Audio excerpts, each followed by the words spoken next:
You know what's fascinating? For the past few years, every time gold or silver pulled back even slightly, the financial media would rush to call it a buying opportunity or a sale.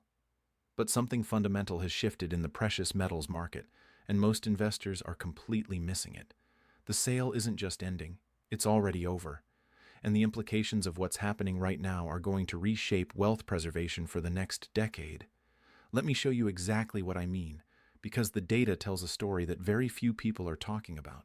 Central banks just completed their third consecutive year of purchasing over 1,000 tons of gold. Think about that for a moment.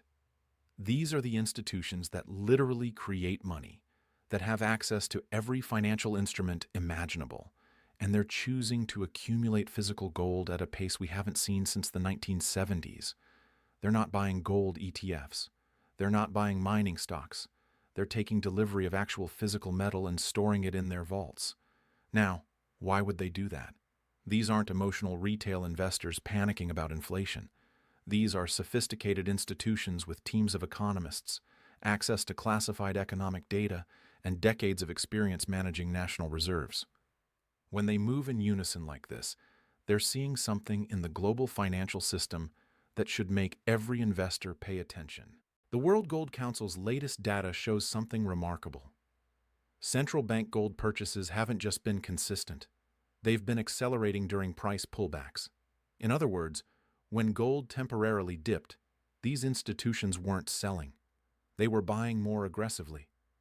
That's not the behavior of institutions that think gold is overvalued. That's the behavior of institutions that believe they're getting the last chance to accumulate at reasonable prices. But here's where it gets really interesting. Let's talk about what's happening in the physical market versus the paper market, because this disconnect is creating a situation that's never existed before in modern financial history. The COMEX, which is the primary exchange for gold and silver futures in the United States, has been showing some extraordinary stress signals. Registered gold inventory, that's the gold actually available for delivery, has been declining while open interest has been increasing. What does that mean in plain English? More people are holding contracts that give them the right to demand physical delivery, but there's less physical gold available to deliver. Now, the COMEX has mechanisms to handle this. They can raise margin requirements, they can encourage cash settlement instead of physical delivery. They've done this before. But here's what's different this time. The buyers demanding physical delivery aren't speculators looking to flip contracts for a quick profit. They're sovereign wealth funds, central banks, and ultra-high net worth individuals who want the actual metal. I want you to imagine a scenario. Picture a game of musical chairs, but instead of chairs, it's physical gold bars. And instead of children playing a game, it's the world's most powerful financial institutions competing for a finite resource. The music is still playing, but everyone can see there aren't enough chairs. What happens when the music stops? This isn't theoretical. We saw a preview of this during the early days of the pandemic. Remember when gold futures were trading at significant premiums to spot prices? When you couldn't find physical gold coins or bars at any price? That was a temporary disruption in the supply chain. What's building now is something more structural, more permanent. Let's talk about silver for a moment because silver's situation is even more extreme. Silver has this unique characteristic where it's both a monetary metal and an industrial metal. About half of all silver mined gets used in industrial applications: solar panels, electronics, medical devices, electric vehicles. Unlike gold, most of that silver is consumed. It doesn't get recycled. It's gone. The solar industry alone is projected to consume massive amounts of silver over the next decade. Each solar panel requires about 20 grams of silver. As countries race to meet climate goals and transition to renewable energy, that industrial demand is becoming inelastic. They need the silver regardless of price. But here's the kicker. Silver mining production has been essentially flat for years. We're not discovering major new silver deposits. The easy-to-mine silver has already been extracted. What remains requires more energy, more capital, and more time to bring to market. So you have rising industrial demand meeting stagnant supply, and on top of that, you have investment demand from people who understand this supply-demand imbalance. Now I know what some of you might be thinking. But silver is still well below its all-time high from years ago. Doesn't that mean there's room for it to fall? That's exactly the kind of thinking that causes investors to miss major moves. Let me explain why that logic is flawed. When silver hit its previous peak, it was driven primarily by investment speculation. It was a momentum trade. People were buying because price was going up, and they wanted to ride the wave. That kind of rally is inherently unstable because it's based on sentiment, not fundamentals. When sentiment shifts, those rallies collapse. What's different now is that the foundation is fundamentally different. The investment demand is still there, but now you have this massive industrial demand component that didn't exist to the same degree before. You have central banks diversifying reserves. You have countries like China and Russia actively working to reduce dollar dependence. You have a generation of investors who watched the 2008 financial crisis and the pandemic response and concluded that holding assets outside the traditional financial system makes sense. These aren't temporary factors. These are structural shifts in how the global financial system operates. Let me tell you a story that illustrates what's really happening.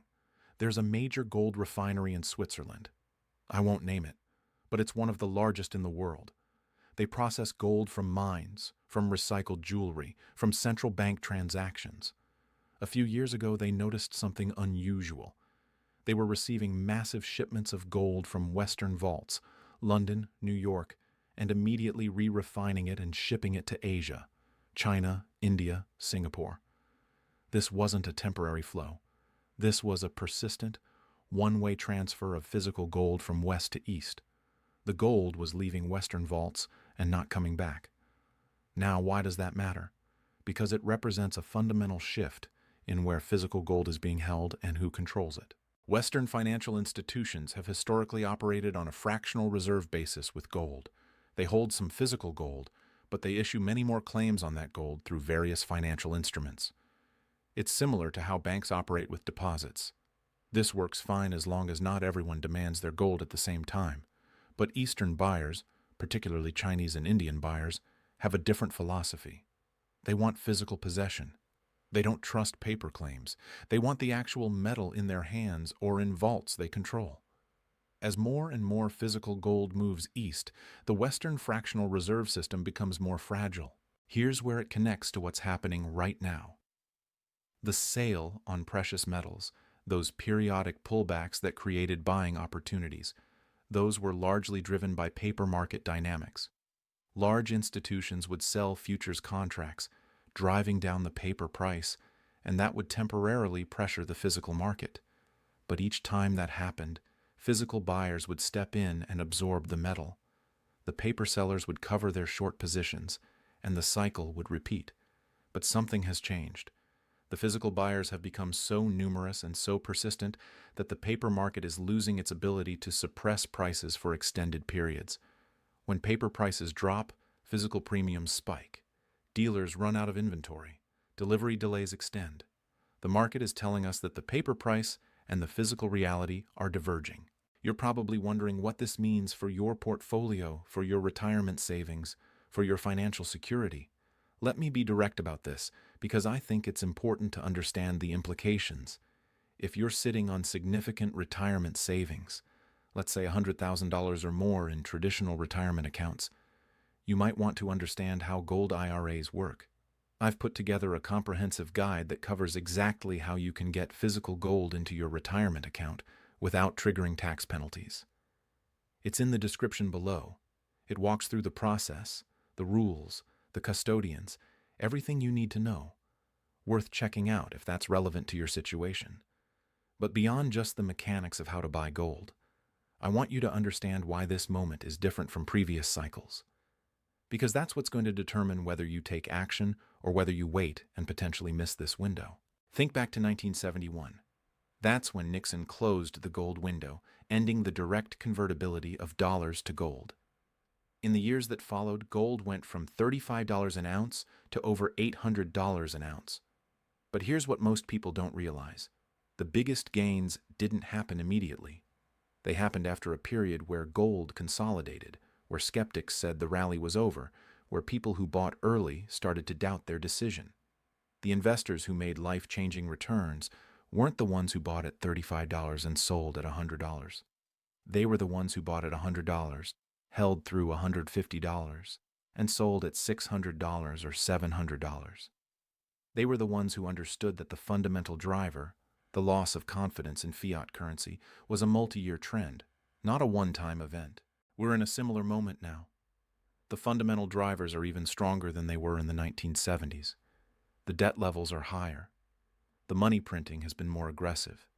The geopolitical tensions are more complex. But we're still in the early stages of this transition. Let me give you some specific numbers to illustrate what I mean. Total global debt is now over $300 trillion. That's more than 3 times global GDP. The interest payments on that debt are becoming unsustainable for many countries. The only way to manage that debt burden is through some combination of default, austerity, or inflation. Historically, governments always choose inflation because it's the politically easiest path. But here's the thing about inflation. It's not just about consumer prices going up. It's about the purchasing power of your savings declining. If you have $500,000 in a retirement account earning 4% interest, but real inflation is running at 6% or 7%, you're losing purchasing power every single year. Your account balance might be growing in nominal terms, but in real terms, in terms of what that money can actually buy, you're getting poorer. Gold and silver don't pay interest. They don't generate cash flow, but they maintain purchasing power over time. An ounce of gold today buys roughly the same amount of goods and services that an ounce of gold bought 100 years ago. Can you say the same thing about dollars? About any fiat currency? Now let's talk about what's happening with the BRICS nations, because this is a development that's flying under the radar for most Western investors, but it's going to have profound implications for precious metals prices. BRICS, Brazil, Russia, India, China, South Africa, these countries represent about 40% of the world's population and a growing share of global GDP. They've been working on mechanisms to trade with each other in their own currencies, bypassing the dollar. They've been accumulating gold reserves. They've been building alternative payment systems. Why does this matter? Because the dollar's status as the global reserve currency has given the United States enormous economic advantages. It's allowed the U.S. to run massive trade deficits, to print money without immediate inflationary consequences, to impose financial sanctions as a foreign policy tool. But that system only works as long as the rest of the world is willing to hold dollars and use dollars for international trade. If even a fraction of international trade shifts away from dollars, the implications are staggering. All those dollars that are currently held overseas, in central bank reserves, in corporate treasuries, in sovereign wealth funds, some portion of those dollars would flow back to the United States. That's inherently inflationary. And when countries and institutions lose confidence in the dollar as a store of value, they look for alternatives. Gold is the obvious alternative, because it's the one asset that's not anyone else's liability. China has been particularly strategic about this. They've been accumulating gold for years, but they don't report their full holdings. Analysts estimate that China's actual gold reserves are significantly higher than their official numbers. Why would they underreport? Because if they announced their true holdings, it would signal their intentions too clearly. It would drive up the price of gold before they've finished accumulating. But here's what we can observe. China has been importing massive amounts of gold through Hong Kong and Shanghai. They've built a domestic gold market that rivals London and New York. They've encouraged their citizens to buy gold. They've integrated gold into their financial system in ways that suggest they're preparing for a future where gold plays a more central role in international finance. Russia has taken an even more direct approach. After facing Western sanctions, Russia dramatically increased its gold reserves and reduced its dollar holdings. They've made it clear that they view gold as a strategic asset, a way to insulate their economy from Western financial pressure. Other countries watching this are drawing their own conclusions about the wisdom of holding all their reserves and assets that can be frozen or sanctioned. This is the geopolitical backdrop that's driving central bank gold purchases. It's not about investment returns. It's about financial sovereignty. It's about having assets that can't be devalued by another country's monetary policy or frozen by another country's political decisions. Now, let's bring this back to the individual investor level, because these macro trends have very real implications for personal wealth. If you're in your 50s or 60s, approaching retirement or already retired, you've probably spent decades building your nest egg. You've saved diligently, invested in your 401k, maybe built up some equity in your home. You've done everything right according to conventional financial wisdom. But that conventional wisdom was built for a different era, an era of relatively stable currencies, relatively low debt levels, relatively predictable inflation. We're not in that era anymore. The rules have changed, but most financial advisors are still operating with the old playbook.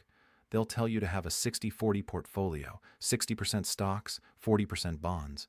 They'll tell you that gold is a barbarous relic, that it doesn't generate cash flow, that it's too volatile. But here's what they're not telling you. Bonds have gotten destroyed over the past few years as interest rates rose.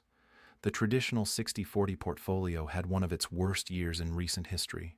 Meanwhile, gold has been making new all-time highs. The barbarous relic has been outperforming the sophisticated financial instruments that were supposed to protect your wealth.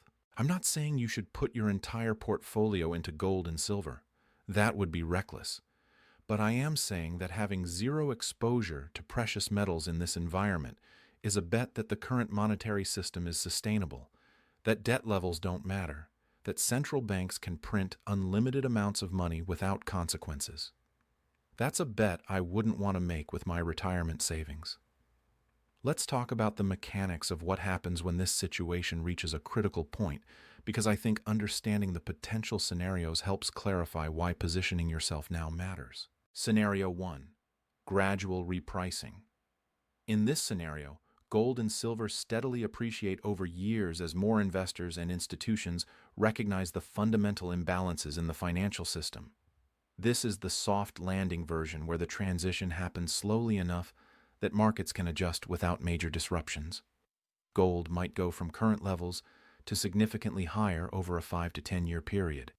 Silver, with its smaller market and industrial demand, could see even more dramatic gains. Scenario 2. Currency crisis. In this scenario, confidence in one or more major currencies breaks down rapidly. Maybe it starts with a smaller country, but the contagion spreads.